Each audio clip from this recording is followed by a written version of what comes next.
Hi, John. Thanks for joining us today for our Deliver Expert interview series. And we're very happy to have you on board as a partner as well for Deliver 2020.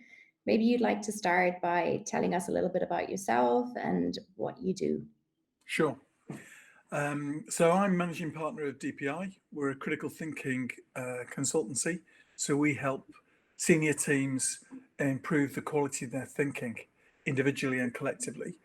I'm also a partner in a new venture, a disruption model called peer-to-peer, which is designed to be a support group for senior managers to help them, again, work better on their thinking and the way they structure their work response.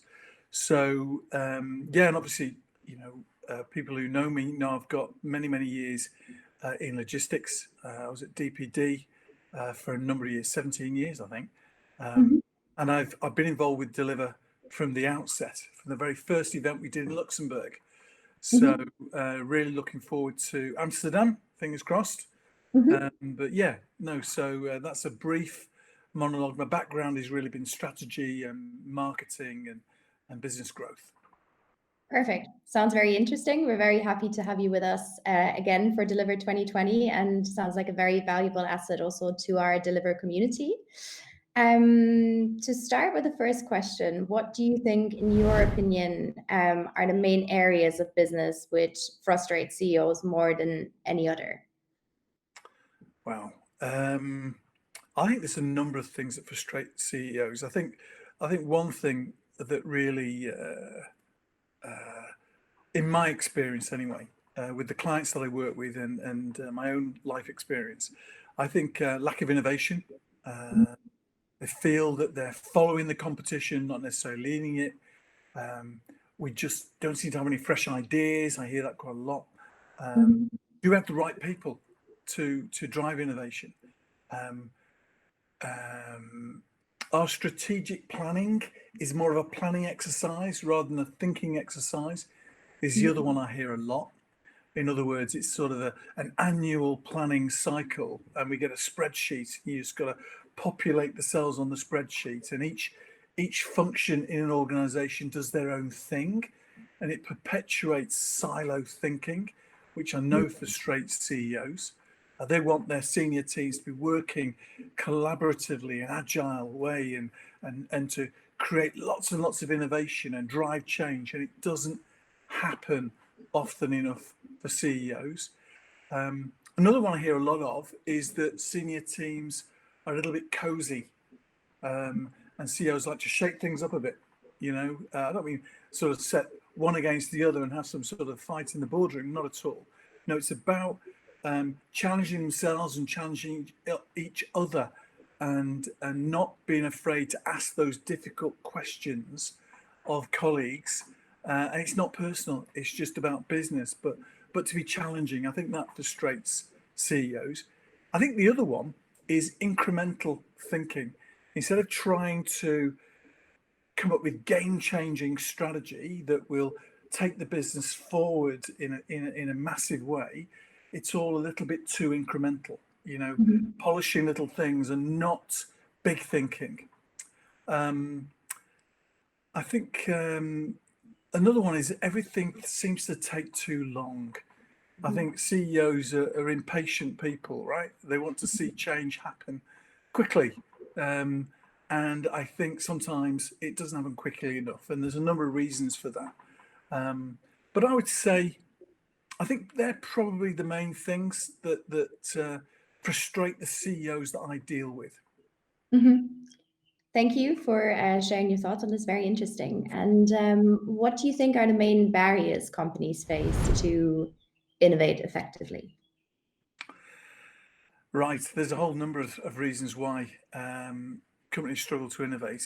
I think the first thing I think leadership teams need to understand is that innovation isn't just about new products and services. It's also about improving back office processes and improving the engagement internally and externally with all stakeholders. You can innovate to improve all three things. Mhm. That's the first thing.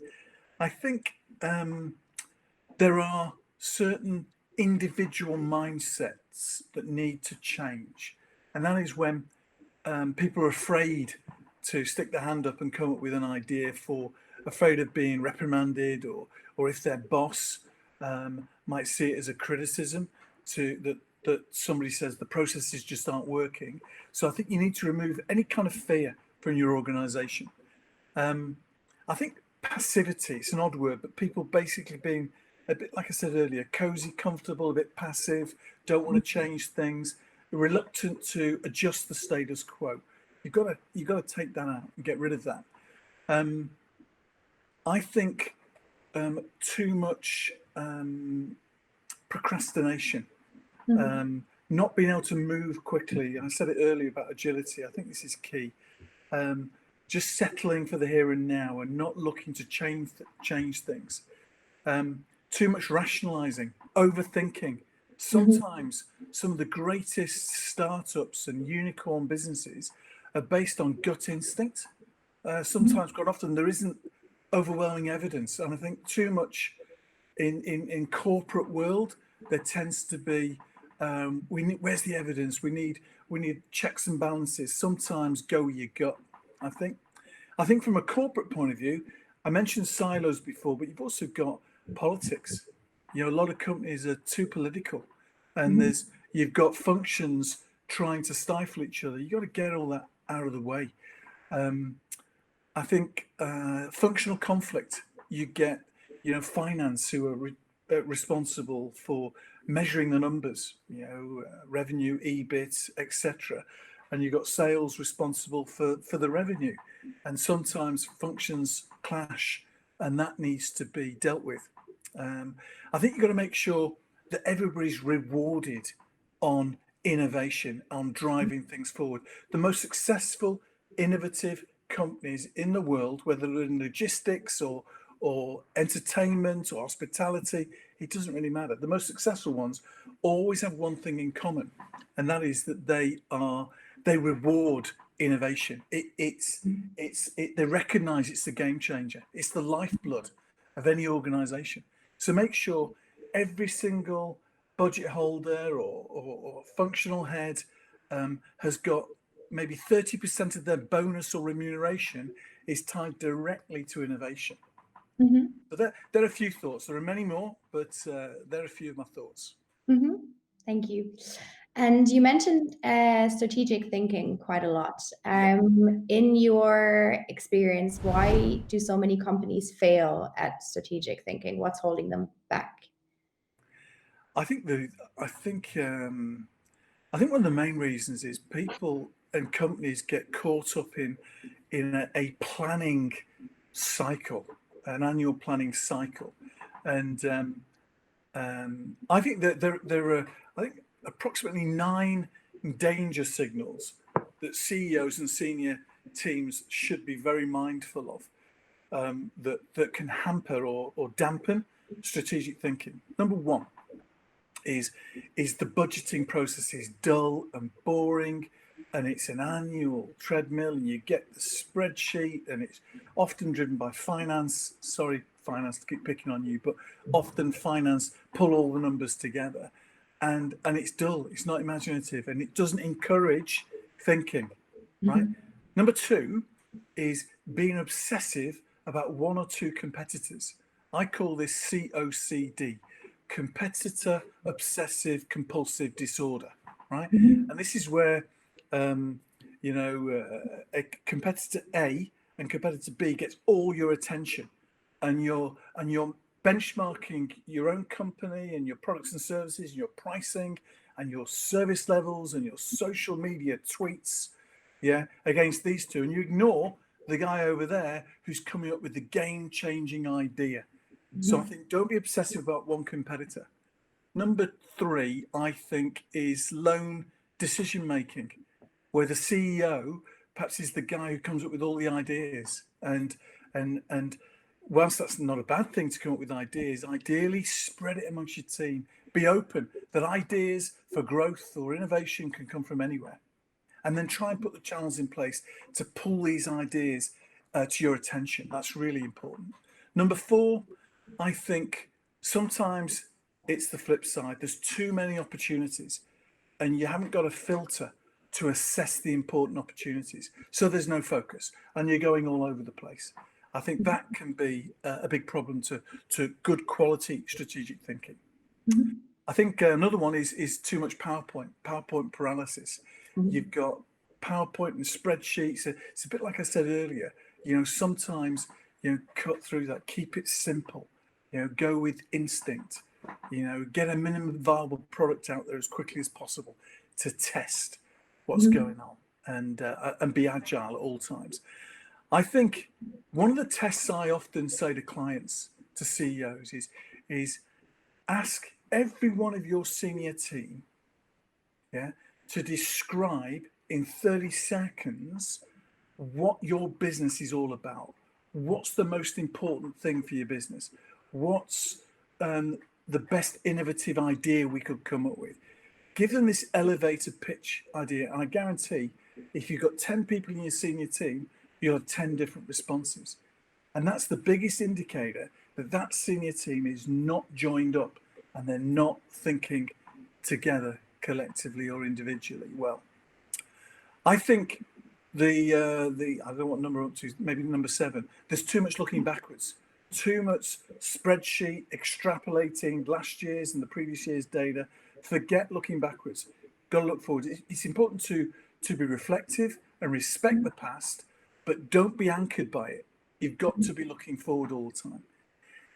The other thing that's really, really, really key to proper strategic thinking is great execution. You've got to be good at executing your thinking quickly, and not dwell on it too much.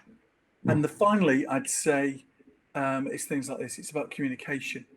It's about great communication, two-way communication and dialogue, and being able to communicate your ideas effectively, communicate the change with everybody involved seamlessly and quickly.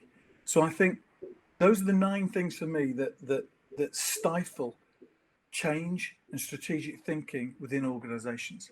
Mhm. And what do you think companies can do to overcome this, to become more agile? What do you think are the most important steps that companies can take?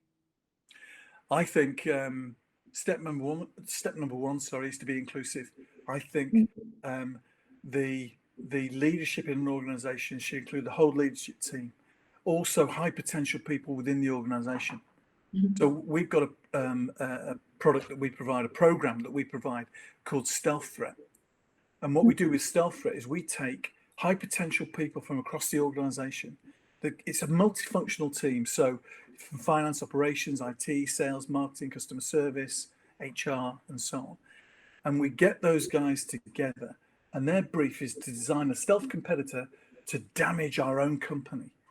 And what that does is you're taking it to a whole nother level in the organization. You're encouraging these guys to come up with the things that aren't working, the opportunities that are being missed, the threats that are being ignored, and then pull all this together. And they've got a blank checkbook, and then we get them boardroom ready, and they present to the senior team.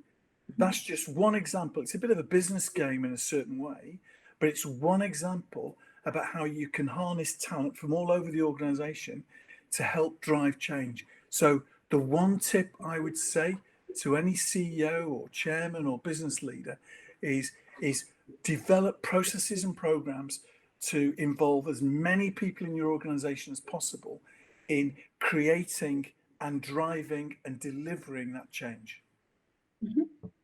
Perfect. Thank you very, very much, John, for sharing your insights, and also for coming up with solutions and steps that companies can take and helping them to be more innovative and more agile. I think that's going to be very helpful for our Deliver community. And we look very much forward to seeing you at Deliver 2020 in Amsterdam. Brilliant. Thank you for interviewing me. Thank you.